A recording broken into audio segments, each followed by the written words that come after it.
Versículo para a nossa meditação nessa manhã. Salmo 37 e o versículo é o versículo de número 4.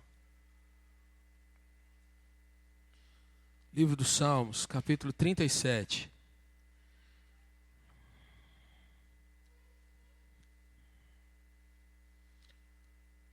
Se você encontrou, por favor, diga amém. Então vamos ler a uma só voz esse versículo. Salmo 37, versículo 4. Leamos. Agrada-te do Senhor, e Ele satisfará os desejos do teu coração. Agrada-te do Senhor. Agrada-te do Senhor, e Ele satisfará os desejos do teu coração. Irmãos, esse talvez seja um dos versículos que eu mais ouvi na minha vida. Desde garotinho, pequeno, passando pelo meu tempo de adolescência, incluindo aí nesse caminho, adolescência, início da juventude, uma canção que nós cantamos muito em acampamentos, cantamos muito na nossa igreja, que é o versículo 4 e o versículo 5, e nós cantávamos isso sempre trazendo à memória um trecho da palavra do Senhor. E esse tempo que nós estamos passando por um período um tanto quanto cinzento no nosso país, quando você pensa que cada vez que você abre a torneira, você não sabe como é que vai ser daqui a algum tempo. Quando você pensa que a sua conta no banco talvez não esteja tão bem assim, e aí vem a notícia de que o juro vai subir. Quando você pensa que tantas coisas que você imaginou de bom, que seriam seus investimentos, projetos, e aí vem uma boa nova, ou uma má nova, dizendo que as coisas vão mudar, e você diz, e agora? Eu creio que esse é um texto para que nós pensemos nessa manhã e venhamos a deixar o Espírito Santo trazer no nosso coração algumas lembranças que às vezes a gente vai deixando empoeirar. Tenho certeza que 90% aqui da igreja, quando eu falei esse texto, já sabia até o versículo de cor. Mas a grande questão não é saber sobre Deus. A grande questão não é o quanto eu sei sobre Deus, mas o quanto Deus conhece e tem do meu coração. É diferente. Não é o quanto eu sei, mas o quanto eu vivo, o quanto aquilo é verdade na minha vida. O texto começa, irmãos, falando da palavra agradar-te.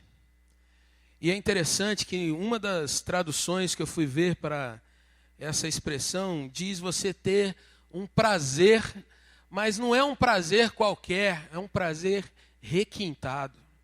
Um prazer como você derramar alguma coisa que fosse um bálsamo sobre a sua cabeça.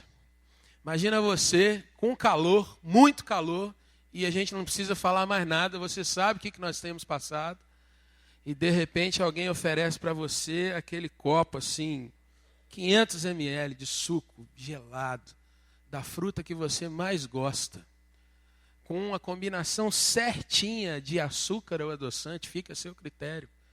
E você toma aquilo ali mais ou menos ao 12:30, quando você fala assim, está rachando.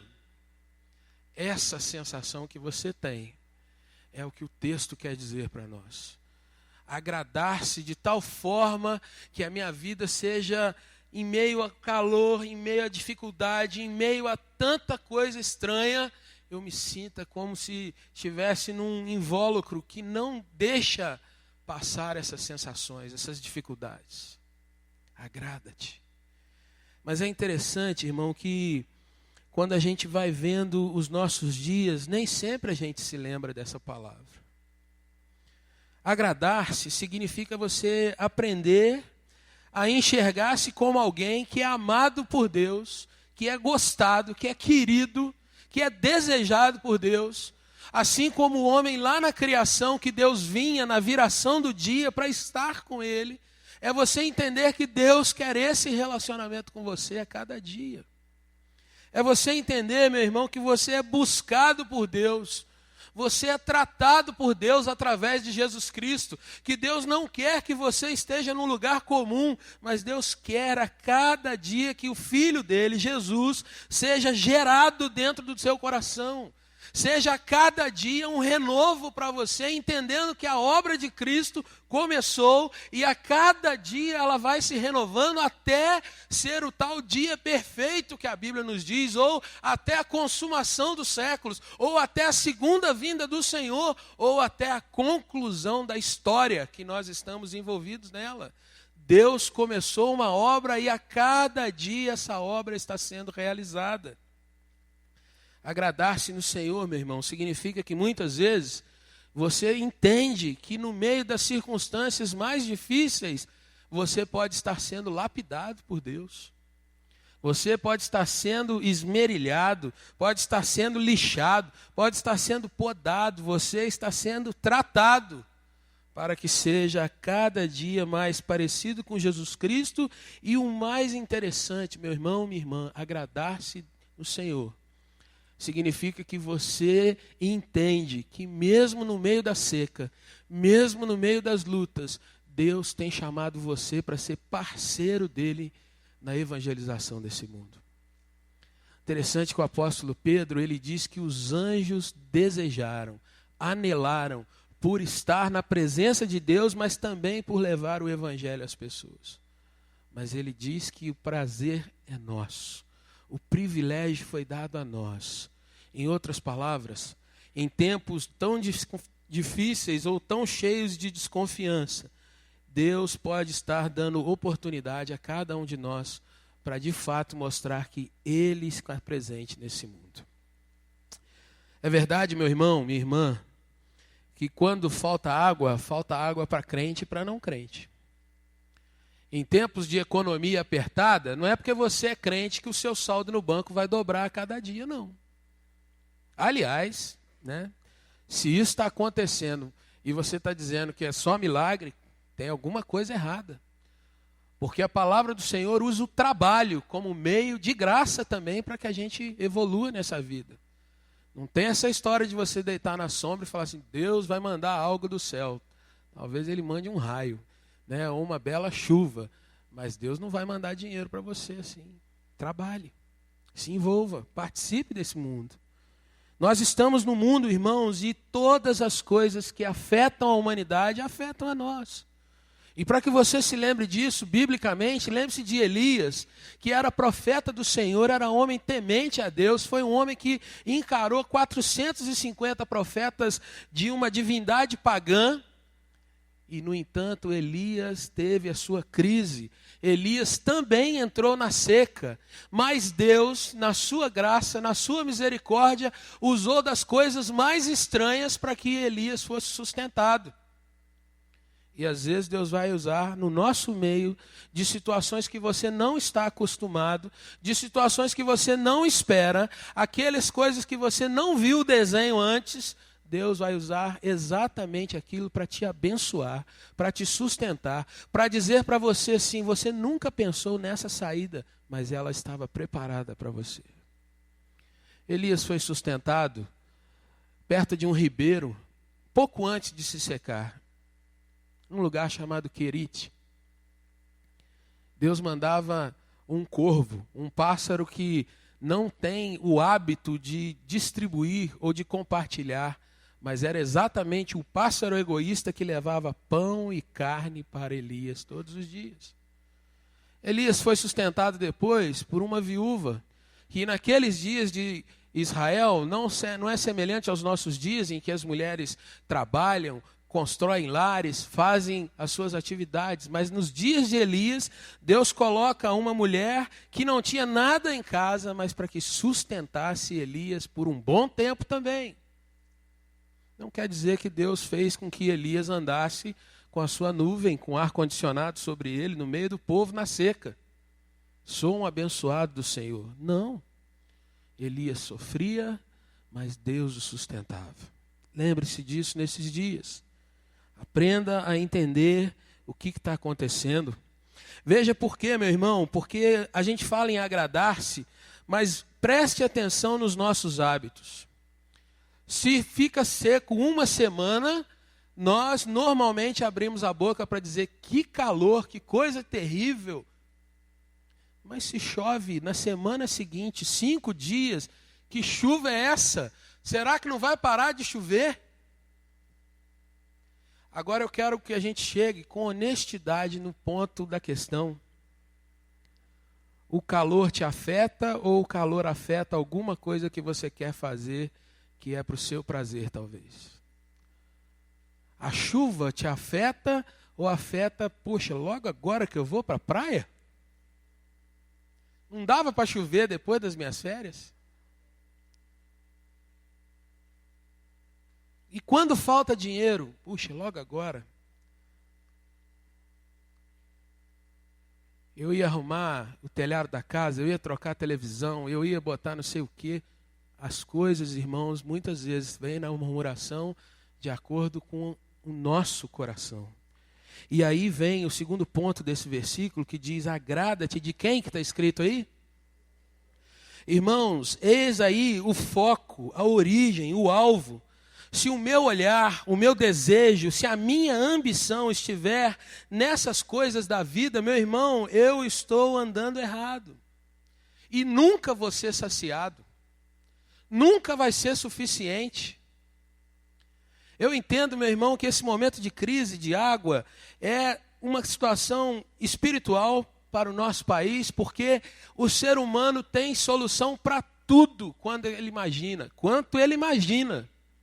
Mas a grande realidade é que você pode puxar por um cano água do oceano, passar por um processo de dessalinização, chegar à água limpa, você pode levar lá do norte até o Rio Grande do Sul, você pode fazer qualquer coisa. Mas a hora que Deus falar assim, não vai chegar, não chega.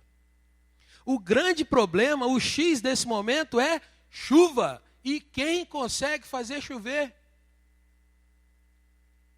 E pode fazer barragem, pode fazer transposição, pode tomar banho de 1 minuto, meio, 30 segundos, faz o que for. Enquanto o Senhor não abrir as torneiras do céu, não vai ter mesmo. E foi de novo o que aconteceu nos dias de Elias. Um homem que disse, não vai chover, 3 anos e meio sem chuva.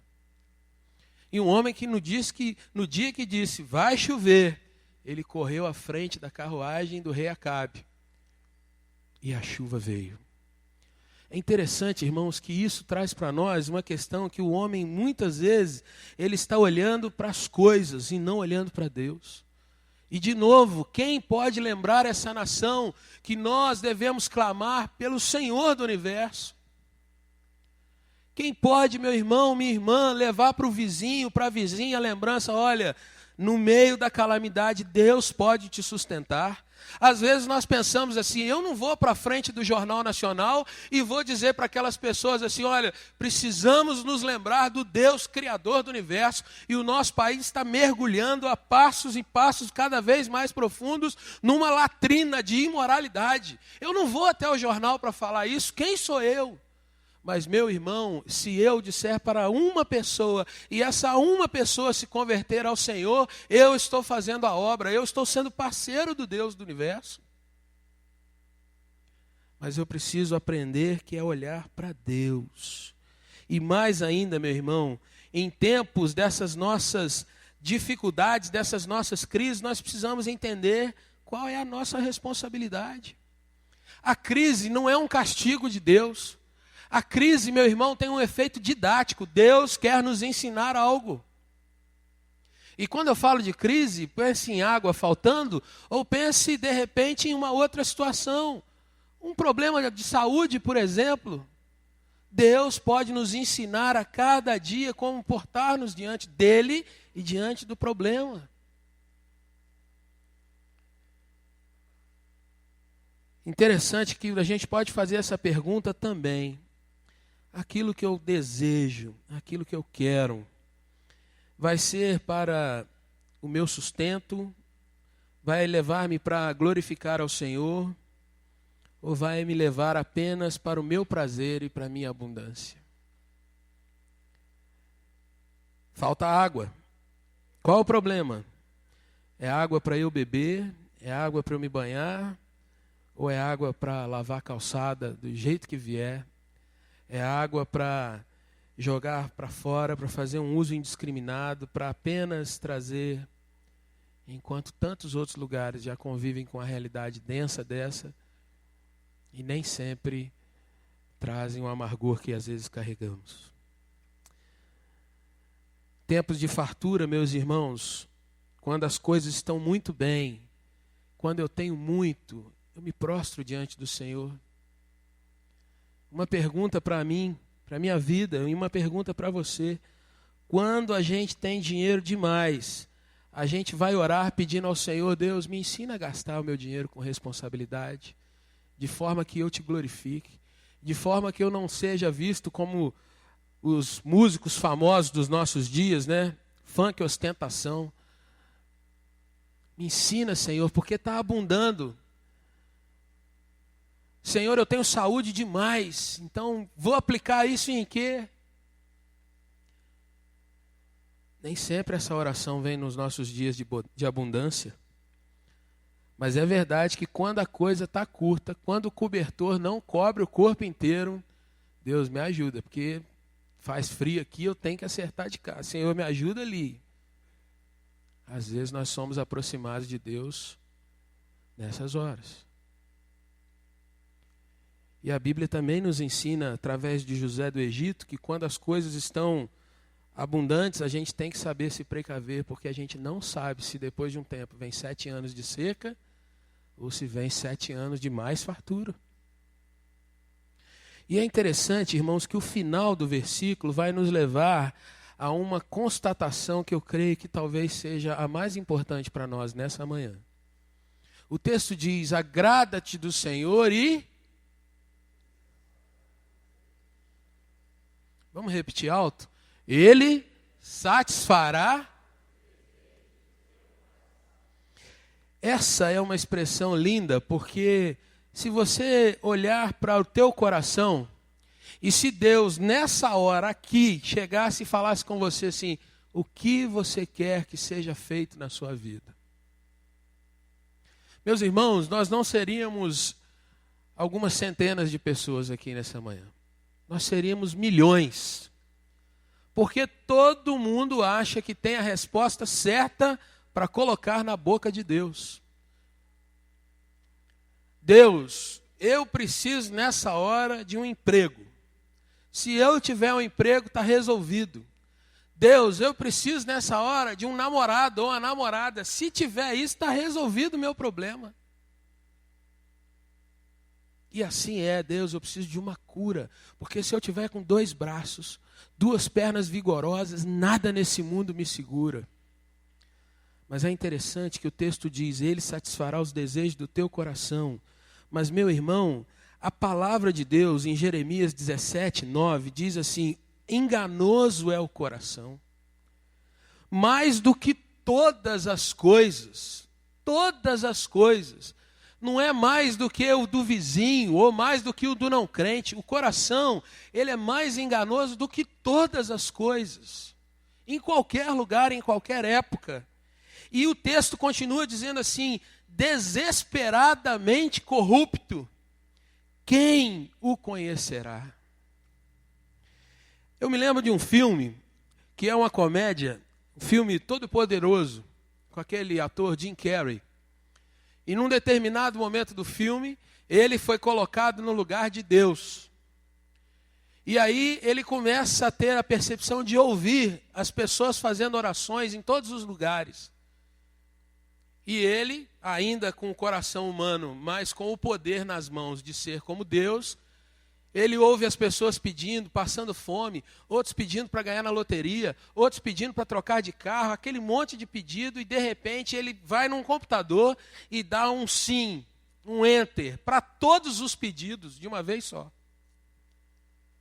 Logo depois, começa a vir notícia de calamidade, de catástrofe em tudo quanto é lugar do mundo, porque havia se desequilibrado todo o sistema mundial. Ele deu sim para todo mundo.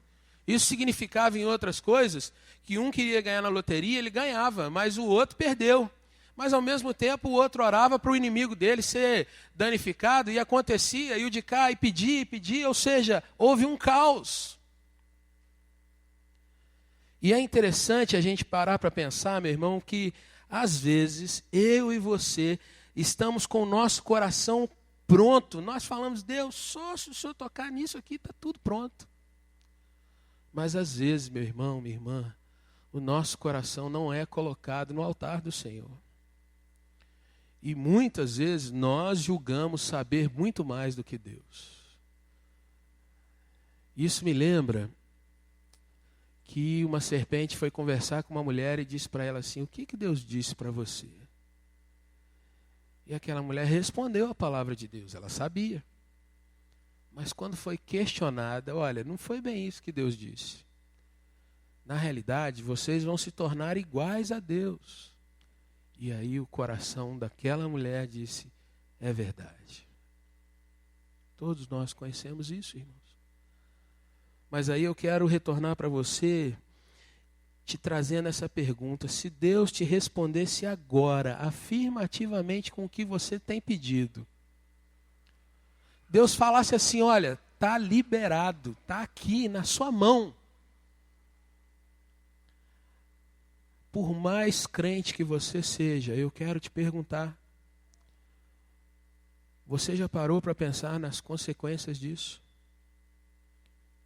O que você vai fazer com essa bênção? Por mais espiritual que você seja, meu irmão, minha irmã, por mais crente que eu seja, se Deus dissesse sim para todos os meus pedidos, o que aconteceria? Logo, eu preciso entender que se Deus quer satisfazer o desejo do meu coração, essa satisfação só virá quando todo o versículo estiver ligado. Quando de fato eu me agradar em servir a Deus, porque eu sou criação dele. Quando eu me agradar em Deus e não nas coisas que Ele me dá, porque as coisas mudam. Tem dia que tem muita água e tem dia que tem pouca. E o coração meu, ele é enganoso, logo eu preciso entregar o meu coração nas mãos de Deus. Porque, irmãos, nós somos pessoas. Nós somos seres emocionais. E quando a gente está alegre demais, às vezes a gente perde a noção de que a nossa grande satisfação pode causar inveja em tantos outros e a gente, às vezes, por tabela, indiretamente está trazendo algo mal. Mas isso não é culpa minha, pastor, mas meu irmão, Deus está agindo em todas as pessoas ao longo do tempo e às vezes a nossa privação, às vezes um momento de dificuldade, às vezes a falta de entendimento nosso faz com que Deus fale, calma, agora não. Agrada-te. Aprenda a confiar, a andar com Deus e Ele vai satisfazer. O que é alguém satisfeito, meu irmão? Satisfeito é quando você come aquele almoço maravilhoso e alguém chega para você e fala assim, vai mais um pouco, e você diz, não, tá bom demais. Prefiro ficar com esse gosto na boca durante um tempo, meu coração sereno. Que coisa boa nós dois aqui almoçando juntos. Tá bom. Mas o coração do ser humano é, amanhã pode faltar, vamos comer mais um prato. O coração do ser humano diz, eu vou levar para casa, porque vai que, né? E o nosso coração é corrupto, ele é desesperadamente ansioso. Amanhã pode não ter, e eu preciso ajuntar, e eu preciso correr, e eu preciso. E Deus, o Senhor nos diz, basta cada dia o seu mal. O Senhor nos diz, buscar-me-eis e me achareis. Quando vocês me buscarem com toda a sua força, o seu entendimento, a sua vontade, que é o teu coração. E aí, irmão, eu quero encerrar essa palavra te fazendo algumas perguntas. A satisfação desse mundo está nas coisas. A satisfação do crente, do santo, naquele que é de verdade um aprendiz da palavra, está naquilo que agrada e naquilo que é Deus, é obra do Espírito Santo. Como é que você tem se encontrado nessa manhã? Deus precisa operar algo na sua vida nessa manhã? O que tem tirado a tua paz? Que às vezes você dorme mal e dorme menos, porque aquele negócio fica ali te martelando. O que tem te alegrado? Quando chega o contra-cheque dizendo que está tudo resolvido, ou às vezes é o meio do mês que as coisas não estão lá assim, mas você sabe para onde as coisas estão caminhando e você está firme na rocha. Qual o motivo da sua alegria? Deus tem estado no centro da minha vida, da sua vida. O que te satisfaz, meu irmão? Interessante a pergunta. Aquilo que te satisfaz é o que você ainda não tem, e a sua meta de vida é aquele projeto. Eu não tenho, mas eu vou chegar lá. E você às vezes se torna um escravo daquele desejo. Sua satisfação está nisso, ou seja, você nunca está satisfeito.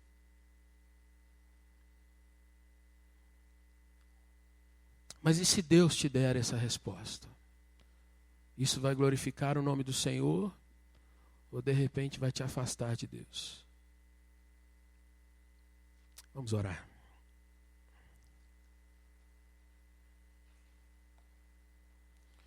Gostaria que você, que compreendeu essa palavra nessa manhã, que o Espírito Santo te conduzisse, que você orasse pela sua vida nessa hora. Isso não é um puxão de orelha, mas é que às vezes a gente está tão acostumado que os outros orem por nós que a gente nem abre mais a boca para orar. A gente já vai por inércia. Então eu queria que você falasse com Deus nessa hora, em nome de Jesus.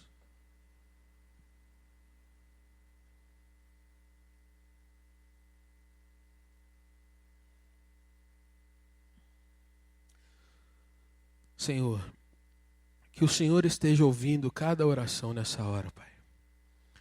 Que o Senhor esteja abençoando esse irmão, essa irmã que está falando contigo sobre a sua vida.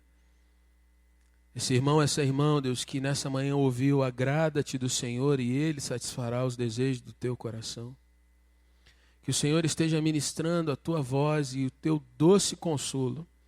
Que o Senhor esteja, ó Pai, respondendo essa oração de acordo com a tua vontade, em nome de Jesus. Amém, Senhor.